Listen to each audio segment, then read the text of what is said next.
my name, thinking I won't be the same. Turn fiction into fact. See what you didn't know, bruises that I'll never show, slipping on your every jab. So tighten up your fist, step into the ring with this. I hope your mama's got your back. First round, you thought you would've knocked me down. Fifth round, bleeding out the side of your mouth. Final round, pulling the sound of my name in the crowd. You hit a buzz. Oh, oh, oh, oh. You hit a buzz. Oh, oh, oh, oh, oh. Just 'cause I took a break, you're making a huge mistake, thinking you can take the throne. Look at you trembling, step into the lion's den. Bet you wish you stayed at home, begging for mercy underneath your breath when I ain't even sweating yet. My legend's written in the stone, yeah. You're crying age in defeat is now your only friend. Even your mama's gotta know. First round, you thought you would've knocked me down. Fifth round, bleeding out the side of your mouth. Final round, pulling the sound of my name in the crowd. You hit a buzz. Oh, oh, oh, oh. You hit a buzz. Oh, oh. Welcome to End Time. Love y'all. Peace. Go get 'em, Nick.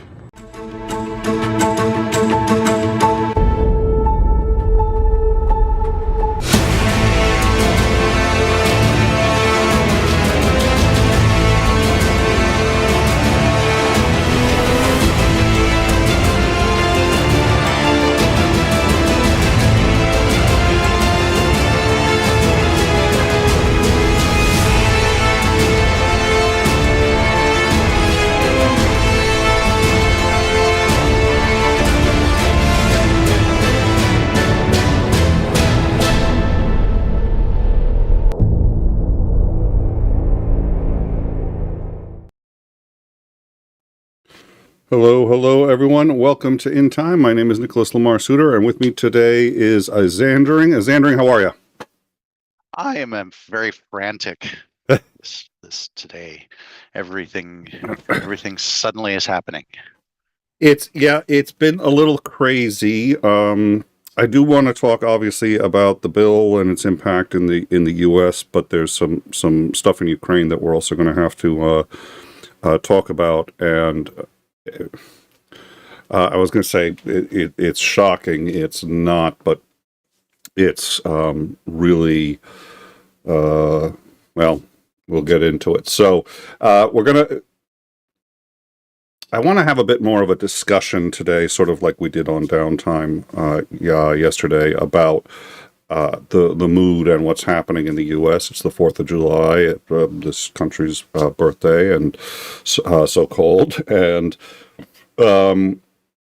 sort of take a look at where we stand, what we do know about the bill that was passed, and what it's going to do to the budget, and what it's going to do to sort of the average American, and what we're looking at so far that we know. As for Ukraine, we know that yesterday they had their largest series of attacks in history, which beat the record that had been set basically 2 days before, which beat the record that had been set the day before that. So they're escalating essentially every single night. Today they are facing, once again, the largest attack they have ever faced since the war has started. That in and of itself is not... It's absolutely terrible. And the strikes are in Kyiv. Obviously, they're striking civilian targets. Reuters has reached out to both sides and said, do you strike civilian targets? Ukraine has replied, no, we do not. Russia has not answered. We know they hit civilian targets. We saw at the beginning of the war the deliberate targeting of any number of places, including the theater that had they had written out 𝐍𝐢𝐜𝐡𝐨𝐥𝐚𝐬, which is the Russian word for children, to let them know that children were sheltered at a theater. It wasn't a military; it could not be mistaken for a military base, and they blew it up and killed everybody in it. They were targeting schools, hospitals, all of these other things. Now we have learned from the Dutch military intelligence service, and is corroborated by the German intelligence service, that Russia has dramatically escalated its use of chemical weapons. We've seen them use chemical weapons before. We've also seen the deployment of the thermobaric bombs. We've aired that on multiple occasions. What they've been deploying is a chlorine gas, and the goal of the gas, so far the total death toll according to Ukraine is roughly three people killed, 2,500 injured. The problem with that death toll is it doesn't take into account exactly how this gas works, which is the goal isn't to kill you by exposure to the gas. It's not, and that's probably deliberate. They're not using a gas it's going to be easy to detect and easy to come up with as war crimes, unless you have footage of people seeing the gas come rolling in. It's a yellow gas. It's heavier than air, so they can deploy it if they're even just positioned slightly above a trench. They deploy it and it rolls into the trench. What it does is it's a choking agent, and it forces people out of the trenches, and then once they're out of the trenches, you shoot them. This is not considered a death by chemical weapon, because that's not what killed you. It was the bullet that killed you, but that's because you were leaving a trench that was filled with this chlorine-based banned chemical weapon. So that is according to a German report today. The Reuters had I thought a very good video of a lot of what's going on, and talked about the recent things in just a short 2-minute video. So we're gonna put that up, and then we'll see. I'll probably interrupt at one point or another, but let's listen in here.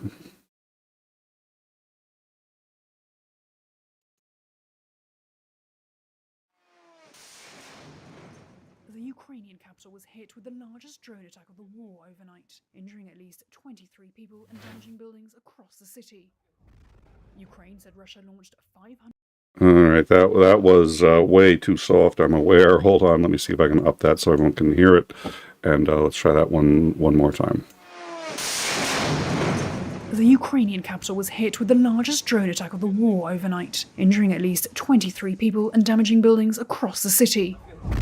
Ukraine said Russia launched 539 drones and 11 missiles over Kyiv, sending residents scrambling for shelter and safety underground.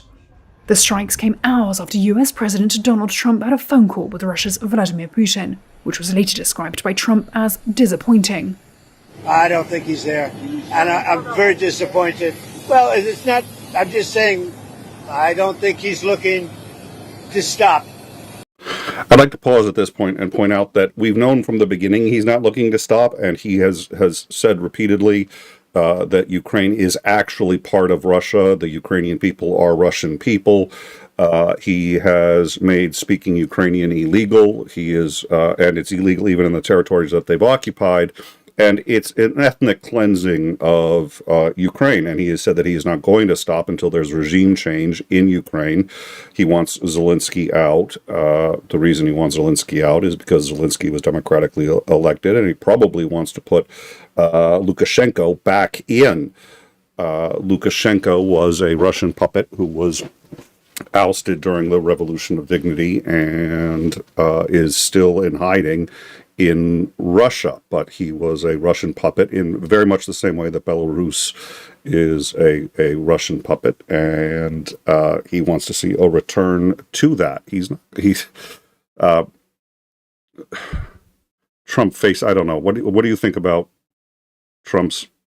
I mean,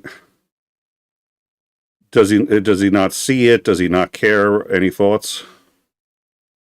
He's the great negotiator, though. He should be able to negotiate anything. And when he comes up across somebody who just doesn't give a shit about what he thinks, he doesn't really know what to do. And that's why I'm so disappointed. Really, you're disappointed that you couldn't just walk into the room and get what you wanted just because of who you are. Yeah, you might actually have to, exhibit some statesmanship, some negotiation. No, that's what I think is going on. And he just doesn't care. I don't think he knows about what's going on. And I'm sure he has people that are trying to tell him. And the question is whether I get the idea that he still thinks that he's the great negotiator and can negotiate his way out of this without having any real negotiation skills. And I don't think Russia really cares. I don't think Putin cares one iota. So it makes it a lot more difficult for him to try and do anything. And so I think he kind of avoids this because he can't really do anything. He keeps saying stuff, but of course, every time he says something, Russia just comes back and doesn't really comply with any of the stuff, and he just doesn't know what to do. Well, that's right, because they had the deal to not hit the energy infrastructure, and Russia didn't change a thing. They didn't start hitting it more, admittedly, but they didn't hit it any less either. They kept. Speaking of which, Zaporizhzhia is currently apparently no longer connected to the electrical grid. It got struck in such a way that it's apparently still generating power, but is completely cut off from. So, I mean, yeah. Yeah, I mean, Russia just keeps right on going, doing exactly what they're doing, no matter what. Trump comes back and says, "Oh, we have this deal, or we have this agreement, or whatever it is." Of course, nothing official, nothing to sign. There's no actual treaties, none of that kind of stuff. And Russia just keeps going on doing exactly what they were doing before, with zero changes to anything. Like, they've completely ignored Trump, which is, I mean, it's pretty evident that they've completely ignored Trump. Yep. The Kremlin has reiterated that Moscow is to keep pushing to solve the conflict's root causes. Okay, now that's important. The term root causes. So he's been using, Putin has said root causes for a very long time. He's been using root causes for, I think he's been using that language for about 2.5, 3 years now. That they will keep going until they've eliminated the root cause of the war. The root cause of the war, when they started it, was Nazis. Now what they're saying is the root cause is the westernization caused by Zelensky. That's and his entire administration. And so until that administration is gone, they have a root cause. So they have to take Kyiv, which is what they tried to do from day one. So I mean,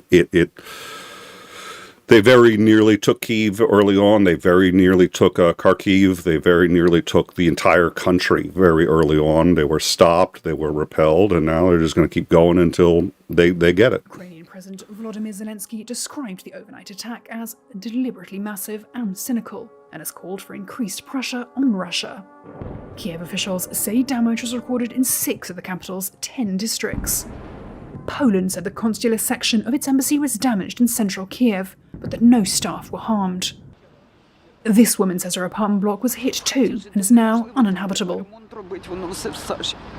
Russian airstrikes on Kiev have intensified in recent weeks, and have included some of the deadliest assaults of the war on the city of 3 million people.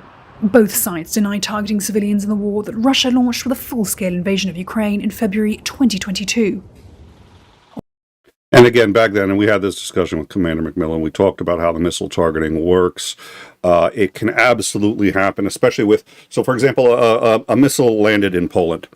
And that missile, it looks like what had happened was it was a Russian missile.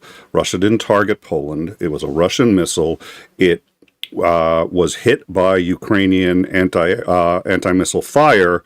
It either lost a fin or something like that, spun out of control and landed in Poland, and it killed 2 farmers. That kind of thing does happen, but you can tell the difference between something like that, which happens, and the Ukrainians, one of the Ukrainian drone attacks, the drone was damaged, it went off course and hit a civilian structure. You can tell the difference between those kinds of attacks and the targeted attacks, especially when it's multiple incoming attacks, specifically on apartments, or if you look at some of the footage from In Time early on, one of my favorite, I guess, is when a tank was rolling through. It was Kharkiv. It was a Russian tank, and a guy was in his apartment, and he just had his cell phone, and he was looking at the tank, and the guy in the tank spotted him, and then just raised the gun turret. You can see the gun turret, and he's just like, he's not going to target us. I mean, we're living here. We're just like, oh my God, he's going to target us. And they run, and they get out of the blast just in time as his whole apartment is blown to smithereens. Because he was recording on his cell phone. So we know. On Friday, Dutch and German intelligence agencies said they have gathered evidence of widespread Russian use of banned chemical weapons in Ukraine. This includes dropping a choking agent from drones to drive soldiers out of trenches so that they can be shot. The United States first accused Russia of using the banned choking agent chloropicrin in May last year, while Ukraine alleges thousands of instances of Russian chemical weapons use. Russia's defense ministry did not immediately respond to a request for comment. Russia has denied using illegal munitions, and it has accused Ukraine of doing so. Reuters has not been able to independently verify the use of banned chemical substances by either side. All right, so that's it. I just thought that was a good article. It showed a lot of what's going on right now. It talked about the talk between Trump and Putin, which was really accomplished nothing now. Zelensky and Trump have since spoken. The U.S. is withdrawing a number of the Patriot missile systems that it has offered. However, my understanding is Zelensky said that he thought that there was room to purchase some and to still get some back, and that Trump is in fact disappointed in Putin and willing to, ergo, help Ukraine some more. The withdrawal of the units that they've chosen to withdraw is unfortunately not much of a surprise to anyone given his stance on that. So, Dunk on You, $20. Trump being ignored means one thing: the facade that the world respects Trump and his tacoing has been broken, destroyed by his buddy Putin. Slava Ukraini. Yeah, and I'm wondering how much Musk can or will do damage to that. I think that's another thing that Xander and I are going to talk about in a couple minutes. But let's see. So the Germany is going to the Hague to report and to give their evidence, as are the Dutch, of the use of the expanded use of chemical weapons in Ukraine by Russian soldiers. I don't know what the evidence is, but they say that it's incontrovertible, and what is really The Hague going to do? He's already in trouble for the kidnapping of, if I recall, about 120,000 children from Ukraine, which is another form of ethnic cleansing, and they're having the children brought up by Russians and being sent to the far corners of Russia. So Trump. I think Trump doesn't care. That's a good. I'm not sure. I'm a little ambivalent about that. Anyways, Xander, any thoughts on Ukraine before we go on?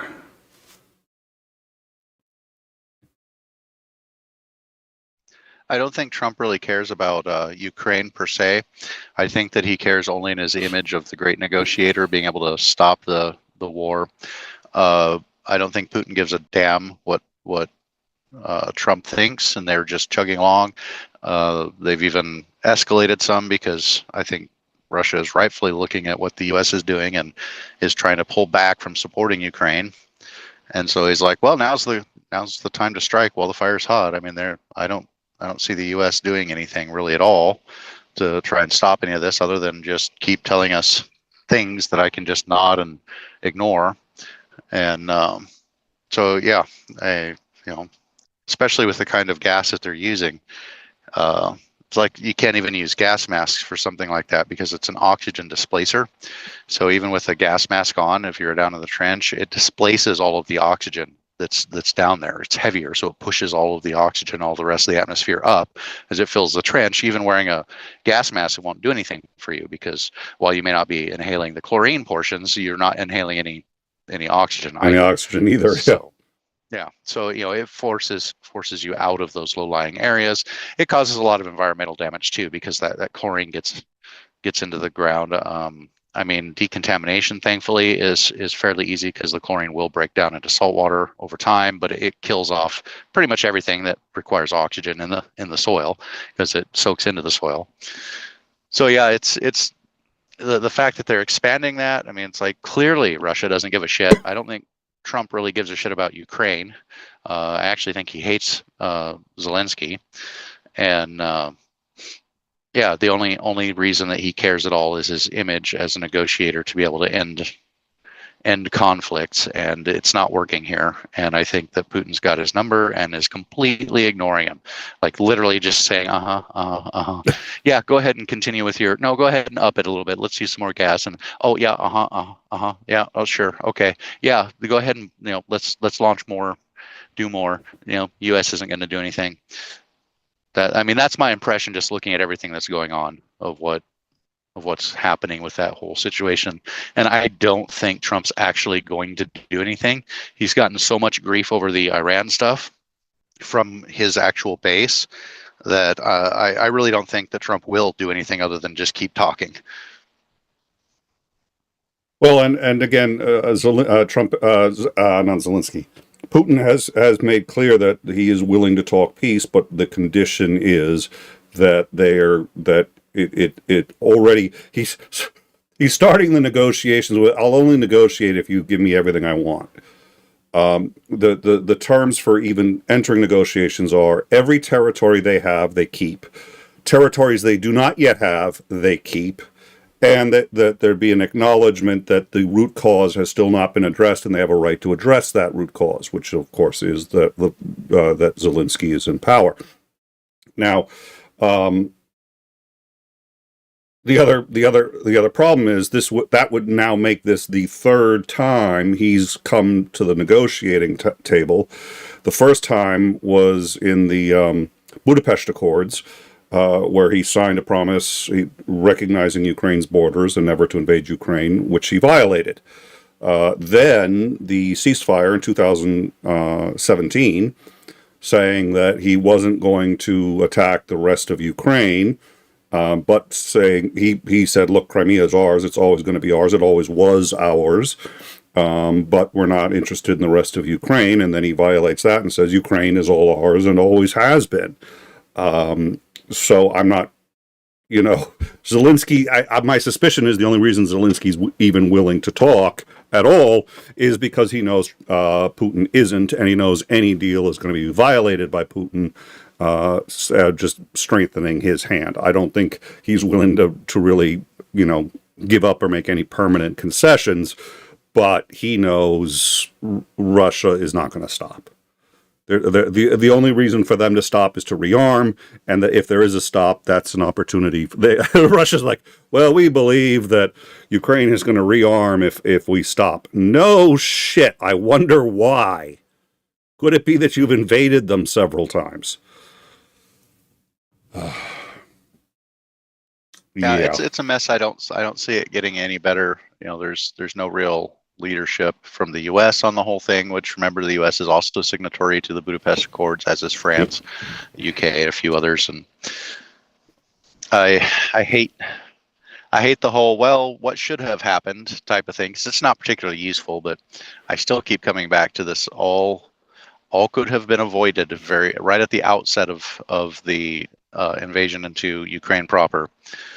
It could have been stopped in a night, and I think the U.S. really lost its authority when it didn't stop this. It allowed Putin to make all of these threats and all of these grandstands, and now he's got to try and back all this stuff up, and we've really kind of been backed into a corner where the U.S. really can't do much, even if we wanted to, without risking direct conflict with another nuclear power. So it's, the initial handling of this, I think, was botched badly, and I think it also damaged the United States and their word and what their word. Granted, they weren't really strong assurances for the Ukrainian safety, and I think that most of the government, after signing the Budapest Accords, are like, "Oh, well, that's done. We don't have to worry about that anymore." It's like we didn't guarantee anything; we just gave them assurances, which Yeah. I know. So, I know. it's like, I people talk about, what does the world look like without the influence of America across it, and the U.S. has done some pretty sketchy ass shit for its own interests, but I think pretty much most governments actually have, and I do think that the world was a better place with the United States taking a strong leadership role in it.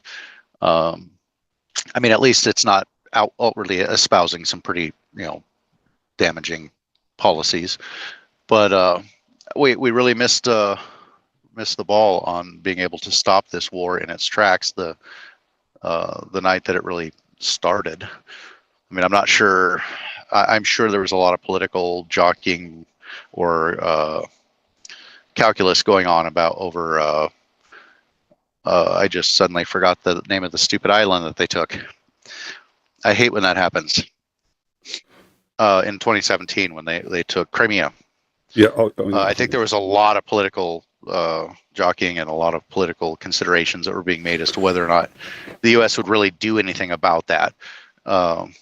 It is their Russia's warm weather port, and I don't know that they really wanted to get bogged down in that. I mean, we were still active in Afghanistan, and so yeah, there was just a whole bunch of different stuff going on. So, I mean, I think they kind of missed the ball a little bit on that, but especially at the outset of the main invasion, I do believe that this could have been stopped that night. But the U.S. didn't want to be involved in a Eastern European conflict, which I guess I kind of understand. Foreign policy is so complex. There are so many different actors and so many different considerations that it can be mind-boggling. Somebody pointed this out in the live chat, and I think it's a good point, which is Obama really did drop the ball both on specifically the annexation of Crimea and Syria. And the annexation of Crimea was just sort of like Putin was like, well, it's a done deal. Where, there's no point in discussing it. And it's just, everyone was like, is he allowed to do that? To just say we're not going to discuss it? And then apparently nobody's going to discuss it. It was a fait accompli. It was, and he kind of went, So turning to some better news, Trump has tweeted out that there is a deal between Hezbollah and the Israeli government. He has a habit of tweeting out shit like this, and everybody's like, what deal? And every now and then it actually turns into a deal, so I at least give him credit for that. I don't know if it's deliberate or not, but certainly a ceasefire in Iran appeared to happen after he declared it, despite the fact that neither side was aware. We have the beginnings of what appears to be a deal in Israel to open up the actual aid to the Palestinian areas that are currently being starved to death. They shot and killed a record 153 people today who were just seeking aid. These people were unarmed. They were heading towards them, but they were acting weird, which people have a tendency to do when they've been starving for 3 weeks. And Hezbollah has said that they are going to undertake a strategic review and consider giving up a significant portion of their weapons. Not all of their weapons, but a significant portion. That they would, retain some of their key constituents. I don't know what that means. Despite war losses, they retain support of key constituents. Okay, so obviously some people still support Hezbollah, so they will not disband, but they will give up a considerable portion of their weapons. Israel has confirmed that they have received a ceasefire offer between Hezbollah specifically and Israel. It also does include, apparently, the release of the remaining hostages. And let's see, what else does it include? It would immediately open up all of the territories for humanitarian aid, which is unfortunately way too late for a number of people, but it isn't too late for millions more. So hopefully Israel is going to act on that quickly. In favor, Israel's aware that this makes them look really bad and they are killing lots of people. Against, Netanyahu has to keep some kind of forever war going or he goes to jail. So I don't know. Any thoughts on this one?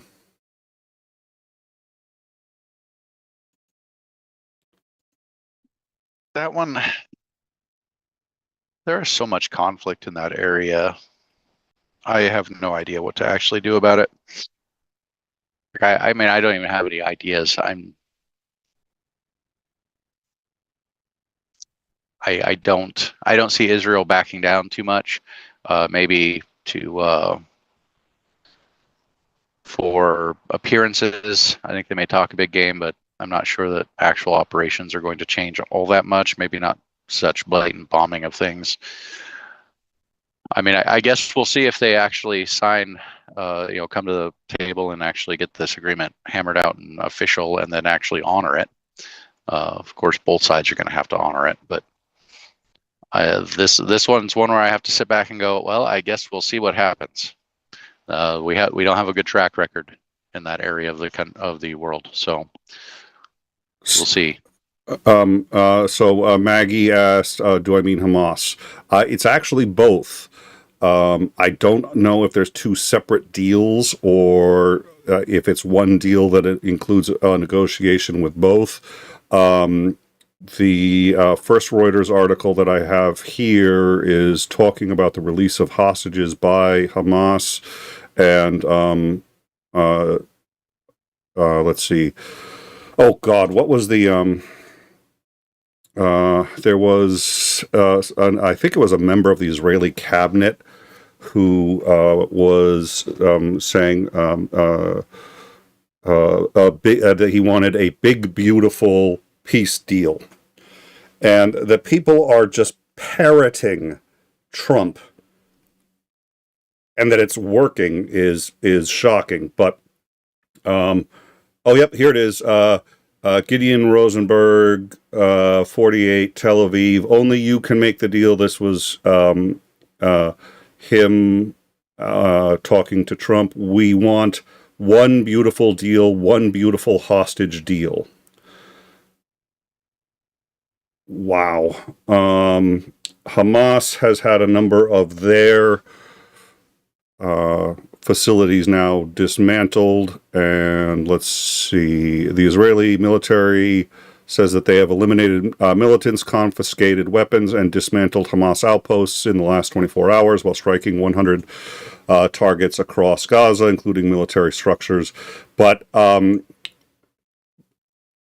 so I'm actually not sure what the status is. My understanding is that there's a dialogue on returning the hostages with Hamas, but the deal that I was quoting earlier is actually with Hezbollah, which Israel has confirmed getting a deal, and Hezbollah would largely disarm under that deal. A member of Hezbollah was quoted as saying that having amassed weapons does not necessarily deter Israel from attacking you. That hasn't worked in Lebanon, and quote that Hamas, quote, has an excess of power, and all that strength has turned into a weak point. Whether this is just a way to sell it, I don't know. But if Hezbollah is really willing to act on that and go forward on that, that's at least a significant part of the problem, possibly coming under control.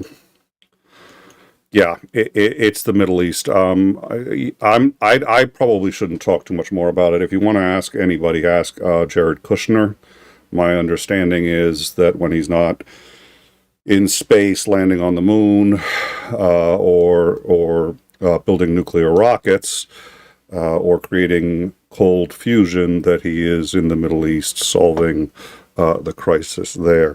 Trump had pointed out that he thinks he's... Yeah. As the voice of actual reason on this show, don't do that.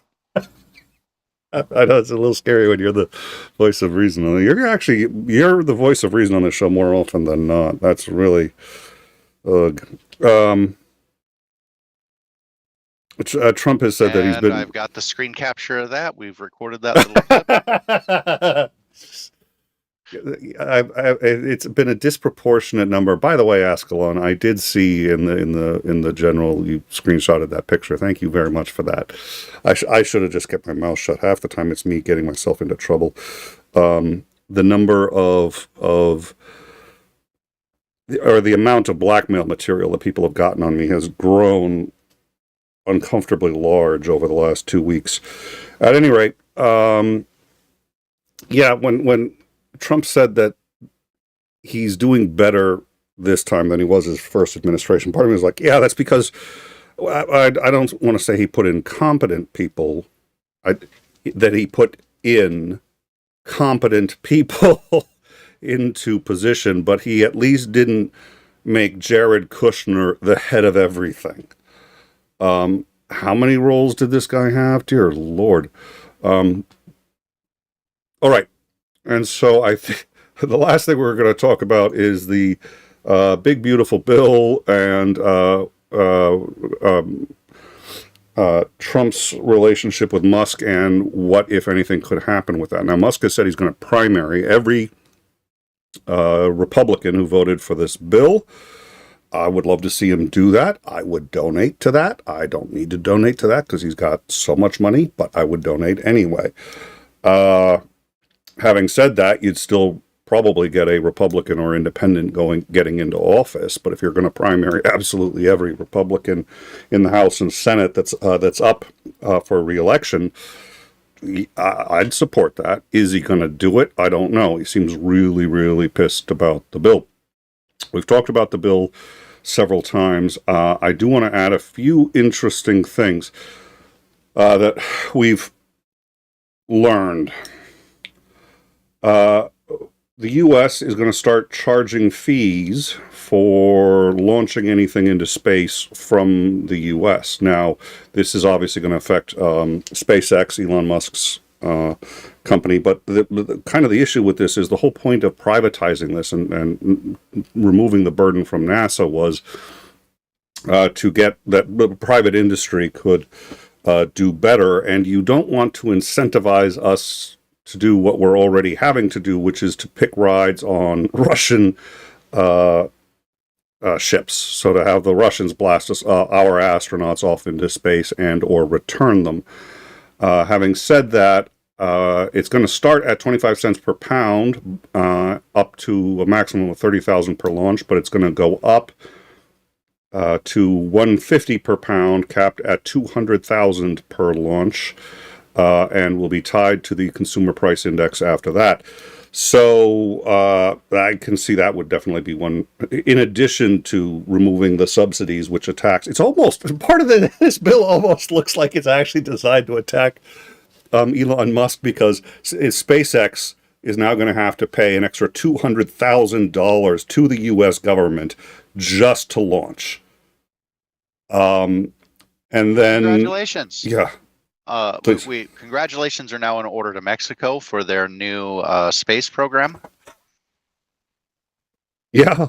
And we're now going to have to start, buying space on Mexico's rocket launches into space because, there is still stuff up there that needs to go up there. So, rest in peace, the U.S. space program. We really kind of dropped the ball on that one. But, I mean, hey, maybe Mexico will do great things with their space program. That reminds me, and I forgot there was one other thing, and so instead I'll make that last, so I'll speed up going through. Nobody wants to go through the budget anyway, but the other thing I want to talk about is an extraordinarily troubling bill.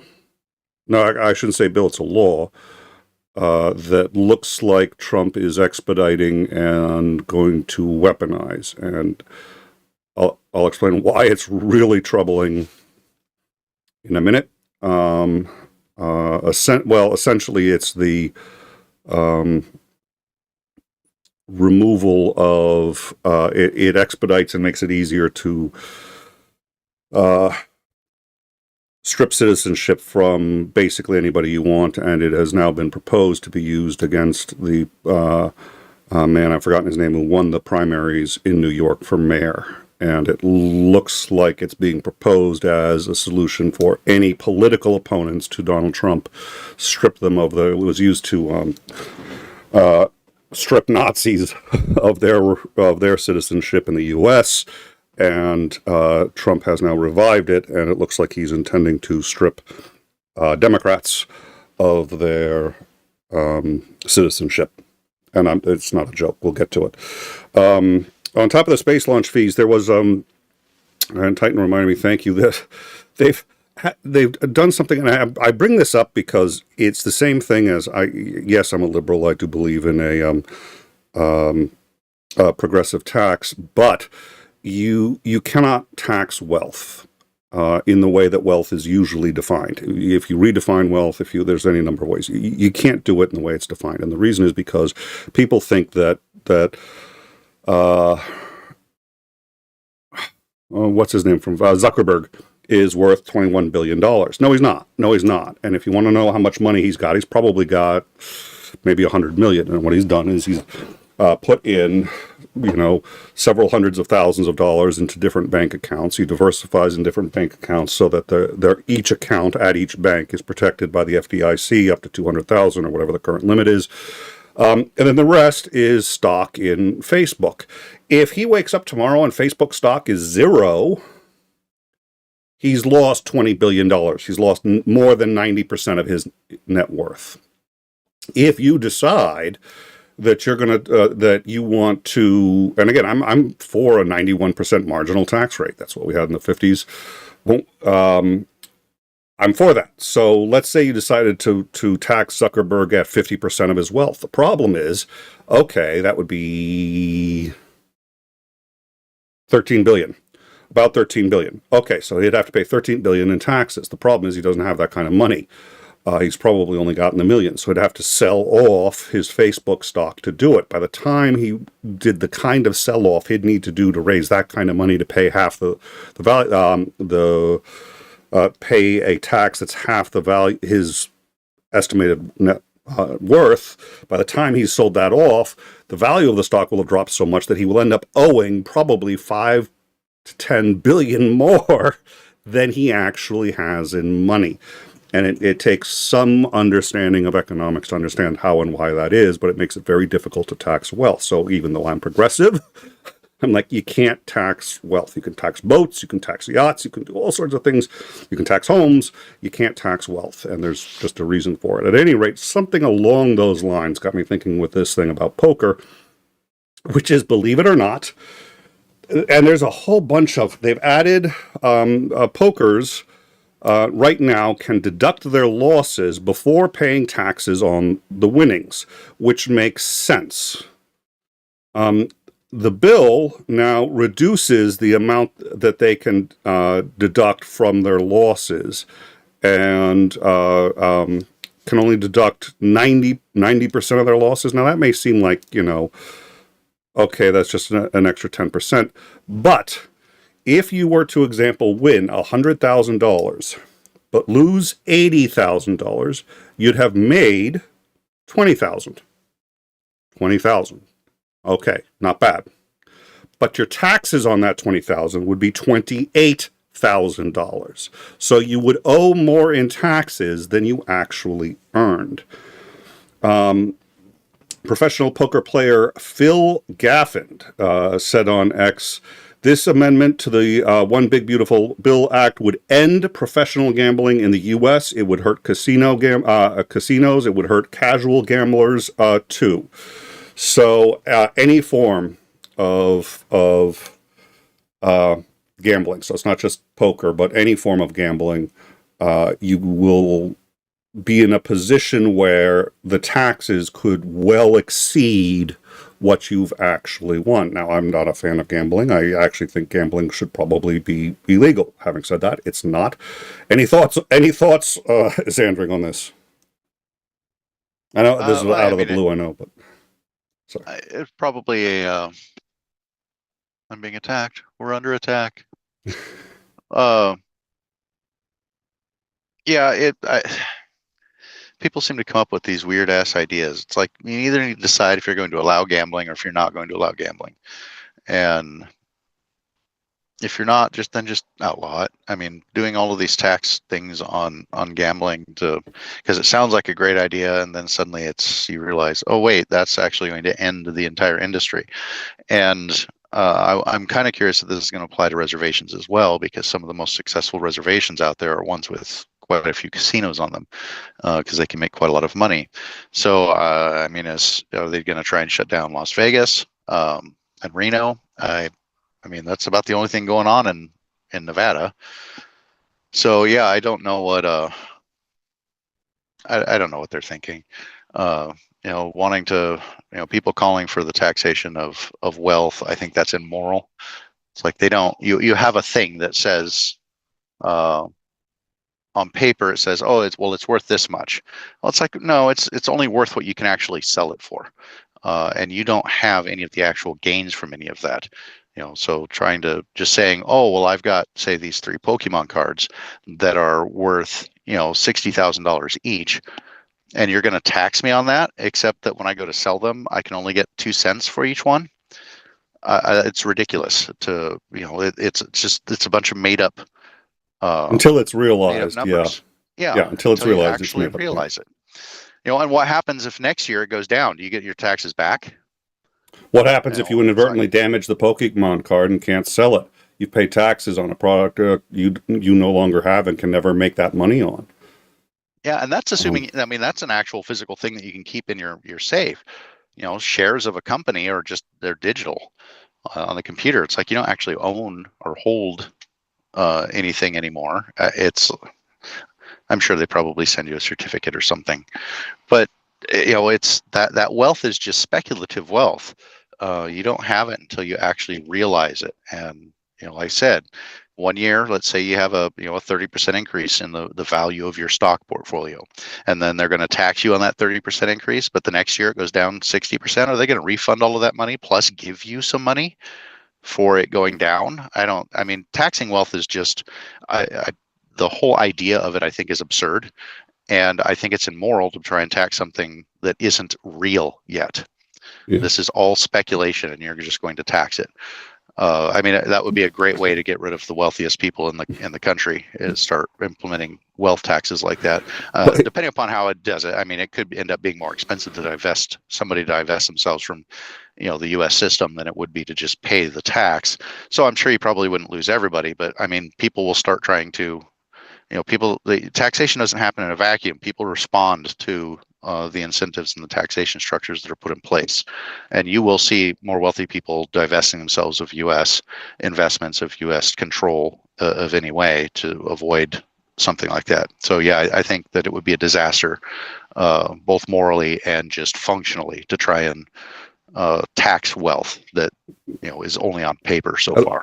At least by the economic definition of, by the way that we define wealth right now, and the all right. So the other two were a tax break for whaling captains.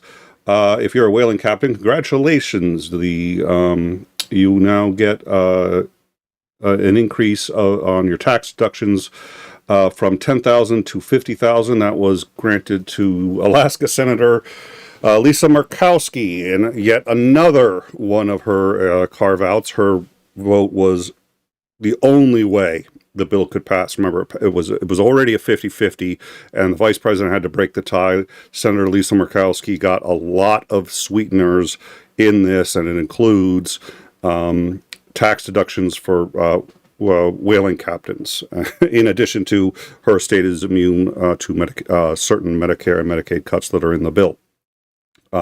Just Alaska. And also the $7,500 tax credit for buying electrical vehicles, which were slated to last up until 2032, is to be eliminated. So there will be no tax credit for buying those. However, there will be a $10,000 tax credit off of the interest paid to an auto loan if you buy American anytime between now and 2028. And a lot of it is, that I can tell, a lot of it is micromanaging, just like little, like, well, we need this bill to make as much money as possible, so we're going to tax students who, and that was the other one. I'm trying to figure out where that one went, because that I wanted to cover. One of the other big ones that they did was they've raised the tax on endowments for universities from 1% to 8%, which is a huge raise, from 1% to 8%. And it's only on the wealthiest universities. So the endowments have to be in excess of $2 million per student. But first of all, these are endowments, so it's money that's already been taxed. Second of all, it's interesting that the well, I mean, Yale is not a liberal university, but Yale, MIT, Harvard, other universities are being targeted by this, and the net gain of this still is nowhere near how much this bill costs. It's going to be now, I had said earlier 3.1, it's actually $3.3 trillion added to the deficit over 10 years. So that's the long and the short of what we've been learning about the bill. A lot of nickel and diming also for student loans, making it harder for student loan forgiveness, hardship forgiveness, any kind of exemptions. We also know that they're going to be extending the work requirements for Medicaid, maybe for Medicaid and Medicare. And we also know, and this is something that isn't talked about, so what's in the bill, and Dr. Oz spoke as eloquently as Dr. Oz possibly can on why these work requirements have either been added or extended. I'm so sorry. I was having a hard time choking that one down. Yeah. He gave an example of, okay, you walk into your house and there's a guy in your living room floor, sleeping on your sofa. And he wants health insurance, but he doesn't want to work for it. And you say to him, you can keep your health insurance, but I just want you to at least try to find work. Now, if he says, I'm not going to try to find work, are you going to let him keep his health insurance? And I'm like, I don't know. We can ask that question after I've dialed 911 and try to get rid of the guy who's sleeping on my sofa. Where the hell did that example come from? Damn. I keep forgetting that as always. He's in this cast of characters. We're so busy with the brainworm that, like, when it's wow, I forgot Dr. Oz was involved. So the Ways and Means Committee actually controls a lot of the Medicare and Medicaid spending. And there have been, this bill includes a significant cut to Ways and Means. Now, if you talk to anybody who voted for this bill, they will say, look, we do have work requirements, but that's reasonable. We want to make sure that you're trying to get a job. If you're on Medicaid, we don't want people just, I think what Oz said was, we don't want 22-year-old guys playing video games all day on Medicaid. Which, it's like, okay, I get what you're saying. And it doesn't sound all that unreasonable, but a lot of people who are on Medicare and Medicaid already do have jobs, or they're the people who have, children that they have to take care of while doing part-time jobs, and that's the whole point, and they can't make the new enhanced hours. That's probably the point of the new enhanced hours, is to reduce the cost of Medicare by forcing people off it. But they're saying, okay, we didn't cut and we didn't touch Medicare or Medicaid. The other problem is, while that might strictly be speaking true, other than these work requirements, they have cut Ways and Means by about $800 billion over the next 10 years. Ways and Means can only get the vast majority of that money from Medicare and Medicaid. So what happens is Ways and Means cuts Medicare and Medicaid, and everybody who voted for the bill says, well, wait a minute, we didn't vote for that. We just said, hey, Ways and Means, you got to cut the money. But Ways and Means, the biggest budgetary expenditure for Ways and Means is Medicare and Medicaid. That's where the money's going to come from. So it's a way of cutting the money while telling people you're not cutting the money, because it's not written down that way. It's written down as, hey, Ways and Means, come up with this money. Maya Atkinson pointed out also the disabled. There's people who, and if you're disabled and cannot work or can work only a very limited amount, this bill is estimated to get, I think they said 4 or 5 million people who are currently on Medicaid off within the next 5 years. So that's about 1 million a year. The only good news, and it's not good news, so the only consolation, and it's not even a consolation, is that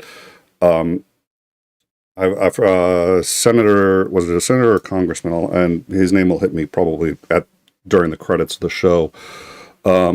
Massey actually called Trump and said, you're violating one of the biggest campaign promises you made, which is not to touch Medicare. And it doesn't matter if on paper you didn't do it. They're going to know, and they're going to know because everybody's going to know someone who got kicked off of it. And this is exactly what Obama did. He violated one of his principal promises, which is you get to pick your own doctors. The Obamacare, you get to pick your own doctor. He violated that. And that's why Congress flipped during the next election. You just cost yourself control of Congress for after the next cycle. And the reason is because everybody's going to know somebody who lost their Medicare and Medicaid, and you won't be able to say you didn't touch it because somebody did. So my hope is, I won't get into what the purpose is. The midterms aren't as far away as they feel. It feels far away because, and Xander, I don't know if you saw last night's show, but when Lance pointed out that we're only like barely reaching 6 months into this. I mean, we're 6 months into this. It feels like he's been in office for 2 years. It feels that way. And he's only been in office for 6 months.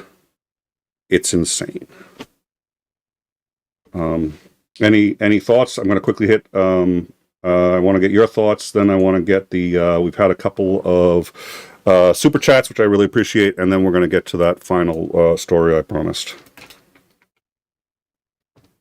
I'm all with Elon as far as primarying everybody. It's like one of the things, fiscal responsibility and sound monetary policy. Two things I'm incredibly conservative on, and this bill violates all of that. It's like it's expanding the deficit. It's cutting places in areas that actually help people. That even though I don't think that program should probably exist at a federal level, this is absolutely not the way that you go about getting people off of it, because you're really going to hurt people doing this. So I don't like the way that it goes about trying to make the cuts, where they make the cuts, and then on top of it adding even more to other areas where it's like, no, we really should be decreasing the amount we're spending here.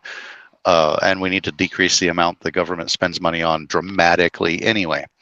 So it's frustrating, and I think that people can get away with doing shit like this because, well, people still get reelected, and the reason that we get a lot of bad policies is because people will vote for it to be, right along party lines. And, the most of the constituency is just like, we don't like this. And they're up in an uproar. But then, midterms come along and they don't vote for their representatives. And you're like, what the hell are you doing? It's like if you want to pass or you want to send a message that, hey, you need to do what we want you to do. We actually want you to represent our interests and be responsible. The way you do that is by removing them and sending somebody like, look, we'll vote for anybody who says we will do this. And then you send them in. If they don't do it, then you vote them out. But of course that takes a lot of effort. It takes a lot of organization, and people's lives are pretty busy and filled with stuff, and a lot of people don't pay attention. So we end up with this system that's probably going to collapse under its own weight before we actually get any meaningful change. So that's my bright, sunshiny outlook for the future of the country.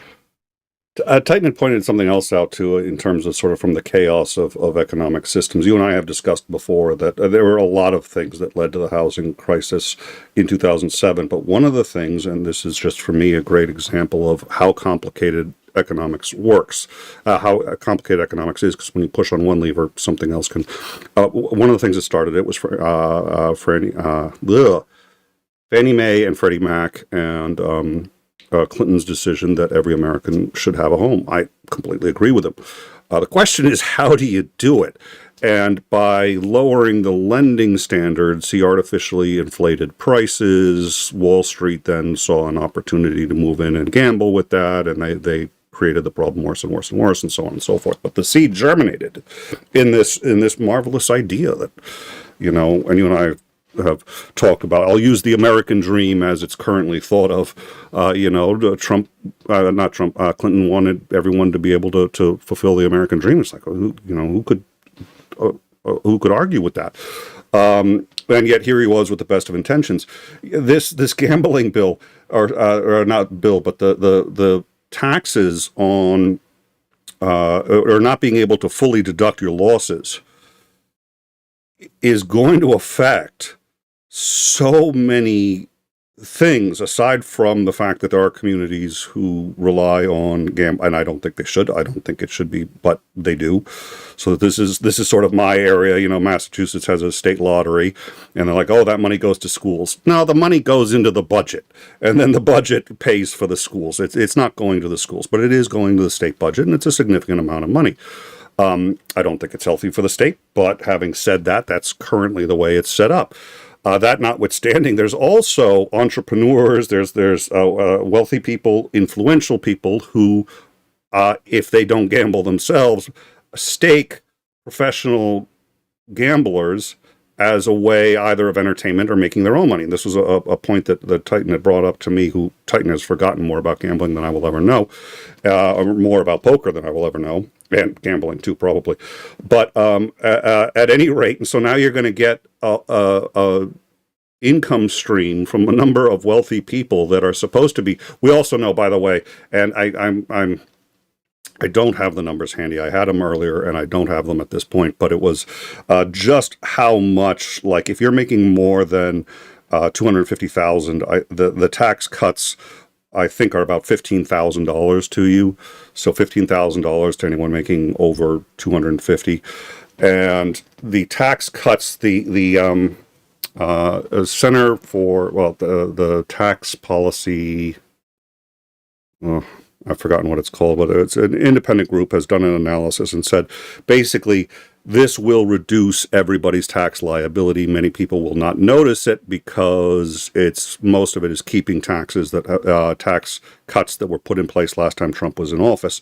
But a Texas organization came out and said, well, here's the other thing. Most people will actually still see their total revenue go down, because when you take into account the losses in Medicare and Medicaid, the increase in base expenses and inflation, and that your dollar will do less. Yes, your taxes, especially at the low end, and I think they calculated, hey, congratulations, if you are earning below $30,000 a year, your taxes will go down by 1.6%.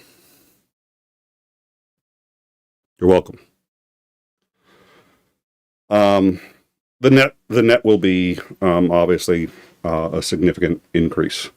So I will try to find those numbers in a minute, because I think it's worth going over, just sort of the breakdown of who sees what with their taxes. But the wealthy is getting a tax cut, with the exception of a few interesting things like this poker thing. And it's interesting because I'm wondering how there could be pushback from that.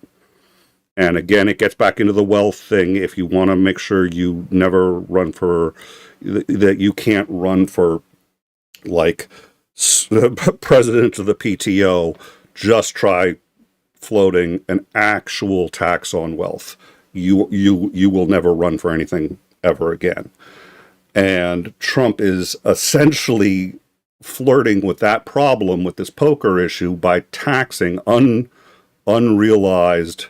It's not unrealized gains, but it's not allowing the deduction of the losses before taking into account the winnings. It's insane, and I think that's going to come back to bite him. I think that's going to come back to bite him. Anyways, my unfinished journey 222. Hail Nick is andering and tearing my hair out. Yeah. It's yeah. 499 Aunt Kat. It's been a long time, Aunt Kathy. So good to see you. Just wanted to say thanks for all the hard work you do. I listen more than you know. Well, thank you so much. It's really nice to hear that, and thank you for being here, Aunt Kathy. It's been a while. It's been a minute. So, the final thing, unless there was something else you wanted to mention on what we've been talking about so far, deportations. So, almost immediately after a fight with that idiot kid from YouTube, Paul, whatever his name is, I detested, because my kids watched YouTube when they were younger. I've known who this guy is for a very long time. Boxer Julio Cesar Chavez Jr. has been scheduled to be deported to Mexico to serve a sentence. He has apparently been convicted of arms trafficking and organized crime. He is a boxer in the U.S. He is being deported. Meanwhile, 8 migrants are being deported to South Sudan. Massachusetts briefly paused it, but then another judge in Massachusetts overturned it and said that they could be deported. We reported yesterday that the U.S. Supreme Court has now said that it is okay to deport people to areas that are not stable and where their safety cannot be guaranteed. Previously, you could only deport someone to a country where there was you were actually handing them off, and the government could guarantee the safety of the people that you were deporting. Don't have that anymore, so Boston released its hold, and the U.S. is sending 8 people to South Sudan. We've mentioned South Sudan before. Basically, they are a country that's roughly, the government is about the size of a postage stamp. It's, I think, 4 square blocks that that they have. But the biggie is this. There is the Justice Department has issued a memo saying that attorneys should aim their denaturalization work at a much broader swath of individuals. Anyone who may, quote, pose a potential danger to national security. Now, what poses a danger to national security really depends very much on what side of the aisle you're on, and being a liberal, I've been accused of posing a danger to national security. This is in part prompted by the use of a 1979 statute that was used to deport Nazis. Eli Rosenbaum, who was a Nazi hunter, and used this statute to strip citizenship from more than 100 people and deport them from the United States as Nazis. It hasn't been used. I think it's been used on average. Each administration has previously used it on average 4 to 6 times to strip someone of their status as an American, so that you can either deport them or once you've stripped them, I suppose either that or hold them indefinitely without the right to an attorney. I don't know what they're going to do. At any rate, this was attempted again in 2022 in an effort to identify and prosecute anyone who had committed war crimes in Ukraine and was now hiding in the U.S. In 2020, Trump created a dedicated office at the Justice Department to expand denaturalization efforts. That office was disbanded by the Biden administration the following year, but it has now been brought back. And Trump is pushing agencies like the FBI and U.S. Marshals to join in deportation efforts and to target foreign student visas for people abroad hoping to attend private universities in the States. I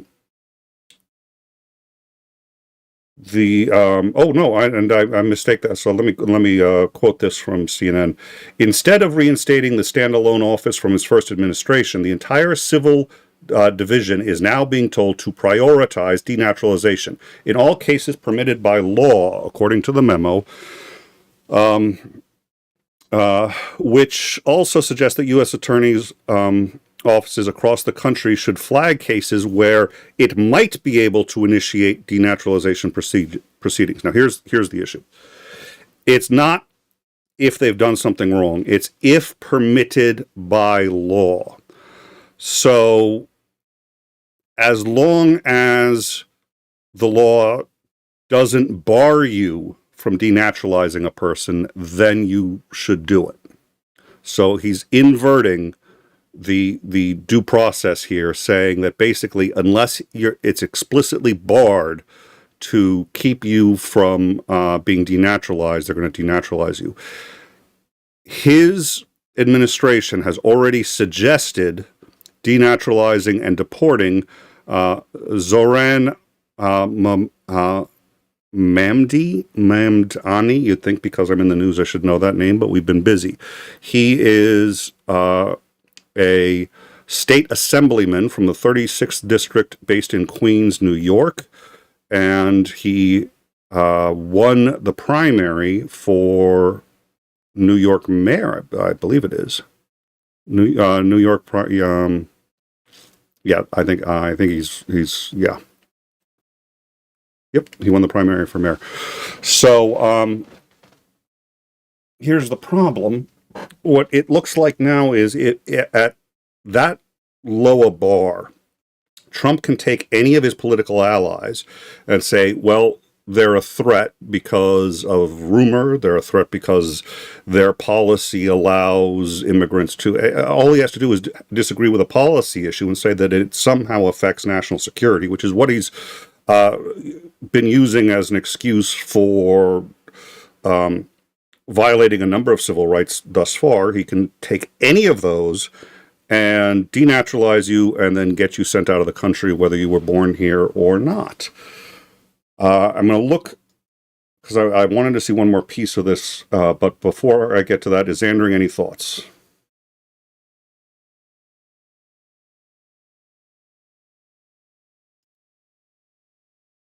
It's a bit troubling that they want to try and be able to unnaturalize people and send them off just because they, quote unquote, represent a threat to national security.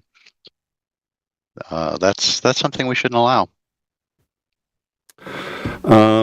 Again, quoting CNN, current and former DOJ officials who spoke to CNN said that beyond instructing lawyers to file as many denaturalization cases as possible, the memo is so broad that it could allow the Justice Department to invoke vague or unsubstantiated claims to denaturalize American citizens and expel them from the country.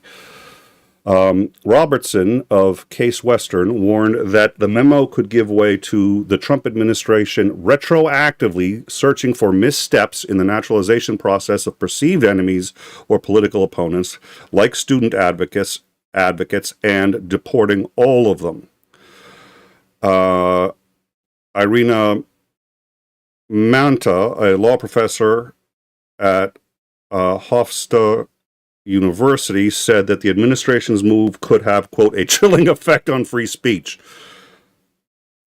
Yeah, I think it might. You think? I wonder if maybe that was the idea. Last week, Republican Congressman Andy Ogles asked Attorney General Pam Bondi to investigate whether they could denaturalize Zoran Mandi, who is a current New York City mayoral candidate, because he, quote, publicly glorifies people connected to Hamas in a rap song.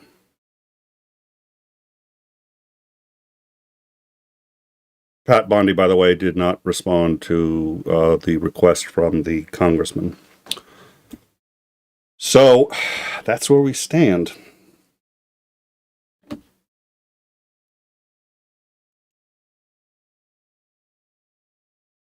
Any thoughts? I mean, I haven't added much, but happy 4th. Yeah, no shit. Oh, dear Lord. All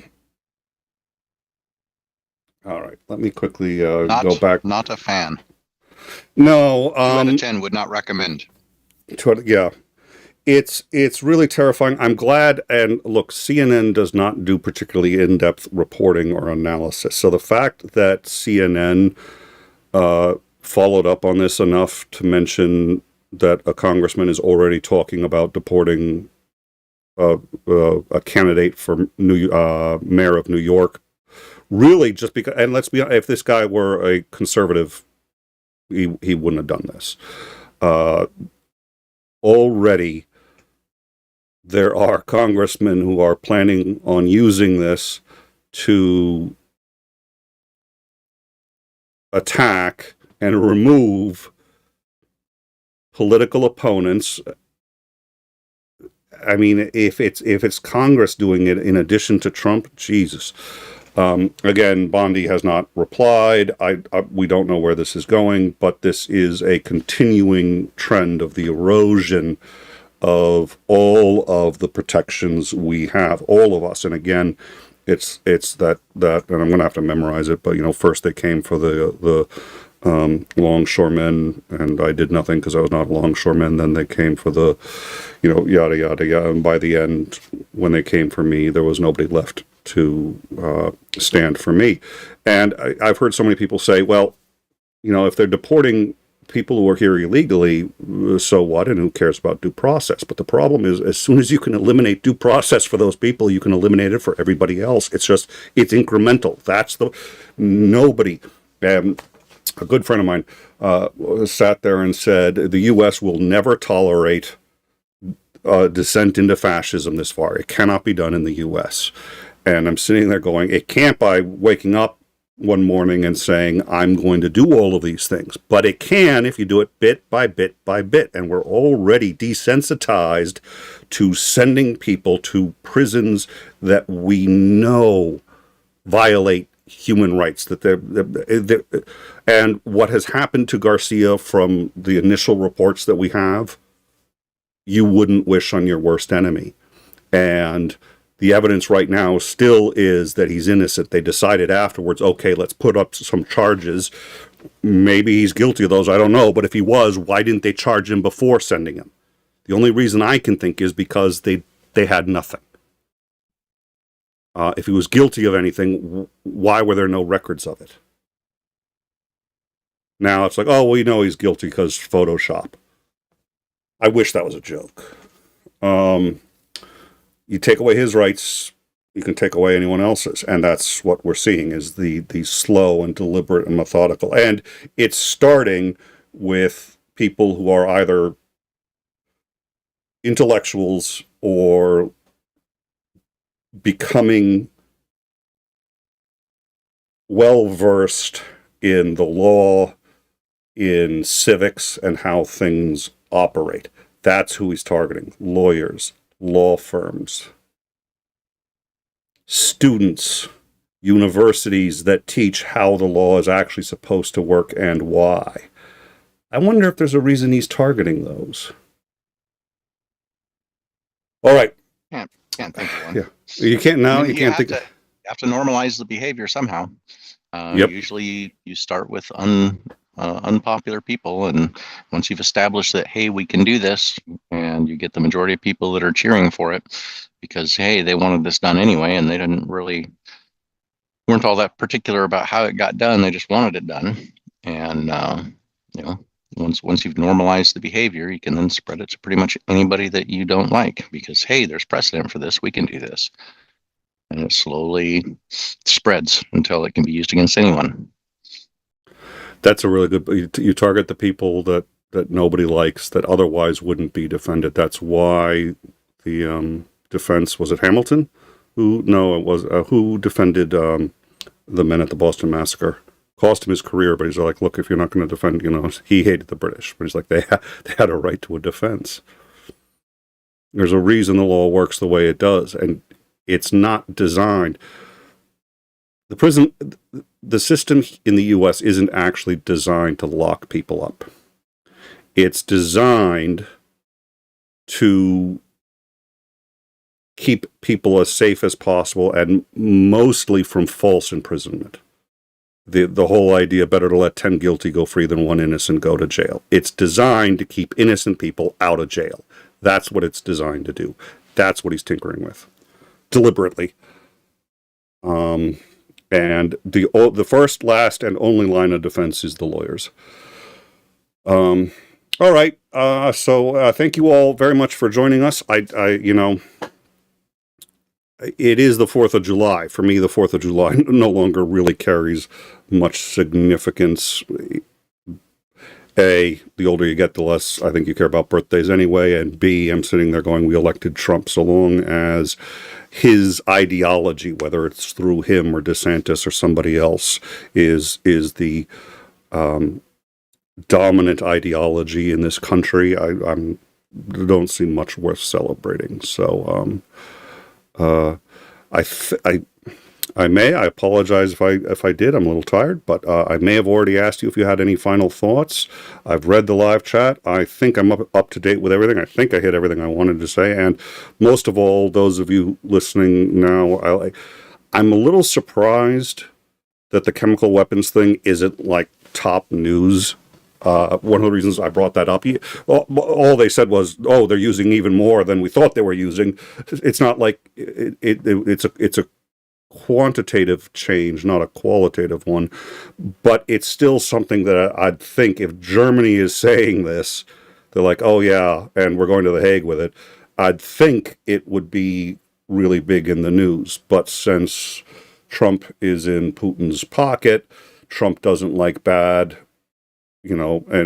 bad reporting on Putin. My suspicion is even the New York Times is at this point hesitant to highlight something like this. So I'm glad we were able to do that and talk about the that one and this process of denaturalization, which again was last really used for Nazis. Any final thoughts except for the forbidden phrase, thou shalt not speak the forbidden phrase? And there's actually a couple forbidden phrases. The first one. The second one is one that is really forbidden. Happened on a phone call between you and I that ended abruptly for reasons we will not get into. That phrase has been uttered too many times from us. So anything other than something that one of the many forbidden phrases.